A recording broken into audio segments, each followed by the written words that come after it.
We are less than a month away from Extreme Rules and Raw could use some matches on the card. There are already some feuds going here and we should have a few things ready to go sooner than later. As for tonight though, this is all about The Edge, Rey Mysterio versus the Judgment Day.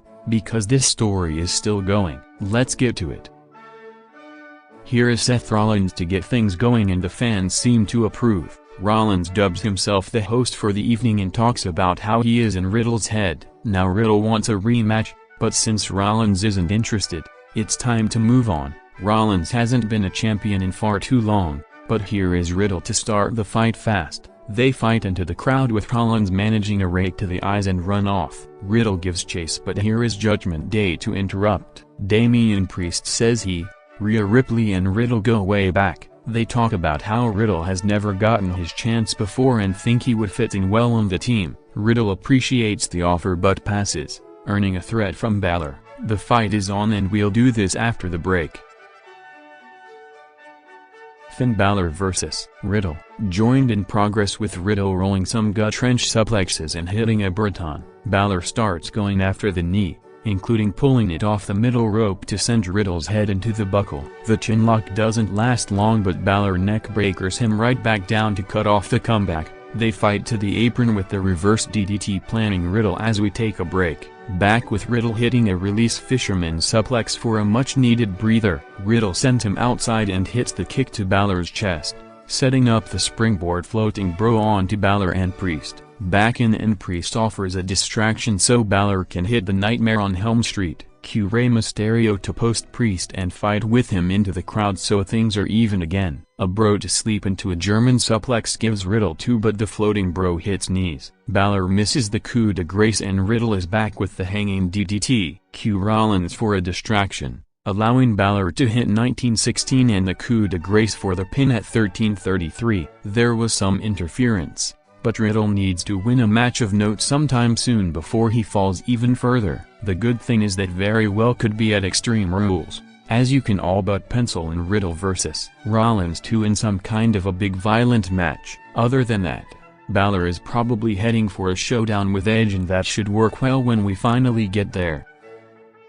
Women's Tag Team Titles, Damage Control vs. Aaliyah, Raquel Rodriguez. Aaliyah, Rodriguez are defending and Bayley is here too. Rodriguez and Kai start things off with Rodriguez using the power to take over. Aaliyah comes in for a clothesline and splash in the corner before it's back to Rodriguez to run Kai over for 2. Rodriguez launches Aaliyah over the top and onto both champs as we take a break. Back with Aaliyah coming in and hip-tossing Sky as Bayley isn't pleased at ringside. Aaliyah gets sent into the corner for the running boot to the face and seems to be favoring her arm. Kai comes back in to pull on both arms as Bayley says stick to the plan. Aaliyah fights up and hits a double neck breaker to get herself out of trouble.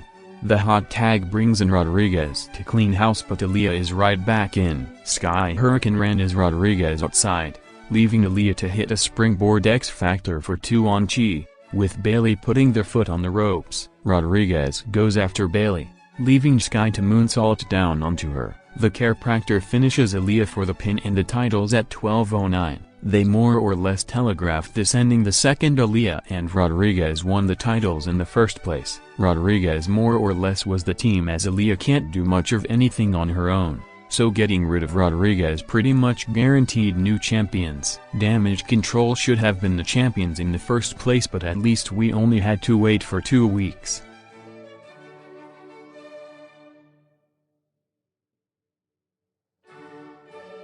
Johnny Gargano vs. Chad Gable. Otis is in Gable's corner. They go to the mat to start with a grapple off going nowhere. Gable takes him down by the arm but gets reversed into a headlock. Back up and a running Hurricane Rana into a crucifix gives Gargano 2, setting up a front face lock. Gable gets up and hits Gargano in the face to take over, setting up a waist lock. Gargano knocks him to the floor though and hits the running dive to take Gable down again as we take a break. Back with Gable working on the leg, which he banged up during the break. Gargano manages to send him to the corner though and the slingshot spear gets 2. Gable is fine enough to pull him into the ankle lock though, followed by something like a razor's edge dominator for 2. The moonsault misses, so Gable settles for a nasty wheelbarrow suplex for 2 more. What looked to be a top rope headbutt misses though, and Gargano pulls him into the Gargano escape. That's reversed into another ankle lock, which Gargano breaks up as well. The American Automatic gets 2 and Gargano is back up with a discus lariat to leave them both down. Gargano sends him outside for a dive onto Gable and Otis, setting up one final beat, slingshot DDT, for the pin at 13:50. Gargano is back, and that's a good thing, though he wasn't quite as sharp as he was at his best in NXT. That being said, he's going to be fine as he has the Theory match all but guaranteed for down the road. Then you have Gable, and my goodness, he better be grateful that he is this good in the ring. The shush thing has turned him into another joke character, but it does get better when he's in the ring and gets to show what he can do. And it's still better than being called Shorty G.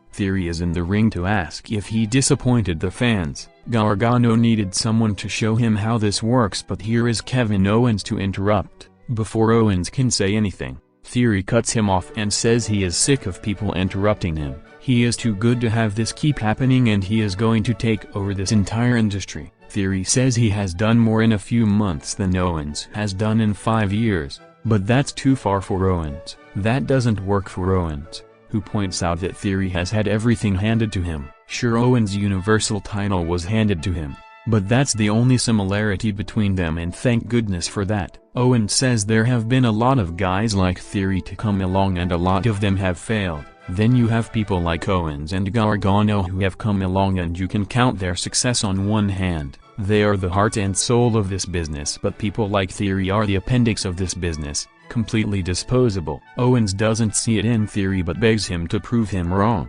Theory needs to let his passion loose and get better every time he is in front of these people. That is how you prove him wrong and become the face of WWE. Theory says he's just better than Owens, who decides to hit him in the face to get the point across. The brawl is on, and referees, agents have to fail at keeping them apart. Theory, with his forehead and nose busted, gets away, with Owens saying that was just the beginning. This was a heck of a segment, with Owens speaking from the heart as only he can. Here is Bianca Belair for an open challenge. She announces said challenge, even though it was made clear before the break. Cue Sonya Deville to say she remembers what Belair did to her, and that is why she isn't Raw Women's Champion. Belair, this is an open challenge, not an open mic. She wants a referee down here.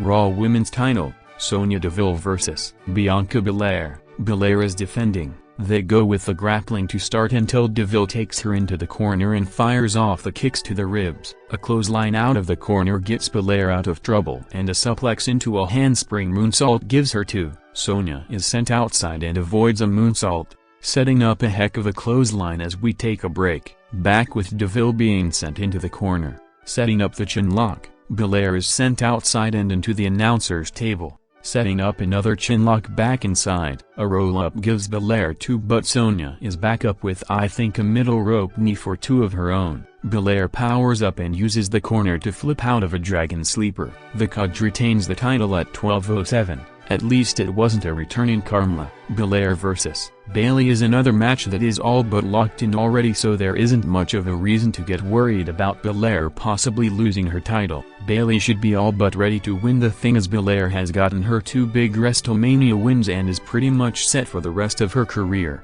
Let the best woman in WWE get back to the top where she belongs. Here is Bayley to say Belair has a big fat ego. Bayley says the match can happen later, but here are Io Sky and Dakota Kai to surround Belair. The brawl is on, but Alexa Bliss and Asuka run in for the save. Well, good thing Damage Control got to win earlier, because they looked pretty lame here.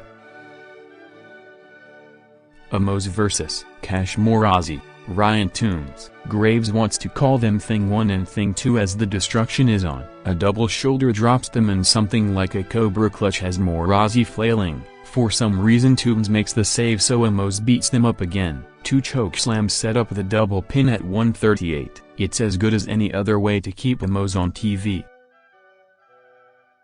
We get a special interview with Miz and Maurice at their home.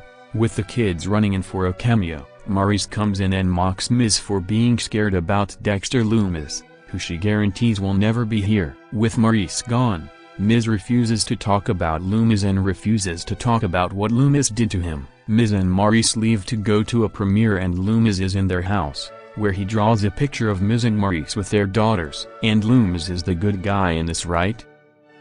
Dominic Mysterio vs. Edge. Rhea Ripley is here with Dominic. Edge knocks him into the corner to start and this a headbutt as Dominic is in early trouble. Dominic is sent outside for a pep talk with Ripley, which goes badly for him as well. Some forearms do nothing for Dominic as Edge throws him back inside, only to have Ripley trip Edge down. Dominic sends him into the steps and we take a break. Back with Dominic working on the knee, setting up the three amigos, which do not go very well.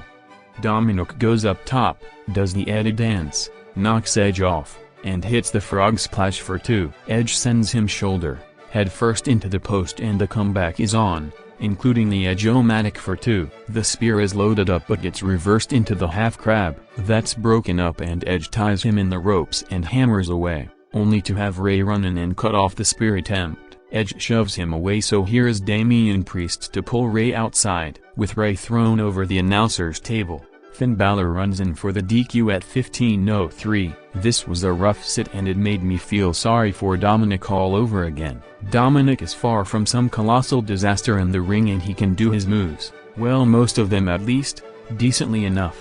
The problem is that is the end of his talents. He doesn't have charisma, he doesn't show much fire, and most of what he does in the ring is flat out copying Ray or Eddie. I don't want to see him in the ring and I have no interest in his issues with Ray and Edge. Making this the main event was a rough watch and odds are it is going to continue for whatever reason. Dominic isn't horrible at what he does, but he needs to get far away from Ray and wrestle on a show where he can get experience at a lower level. Throwing him straight into the WWE fire didn't help him, and while the tag team title win with Ray was a genuinely nice moment, there is nothing there for him to make something like this work. Let him go somewhere else and find his own way, because this is crippling his career.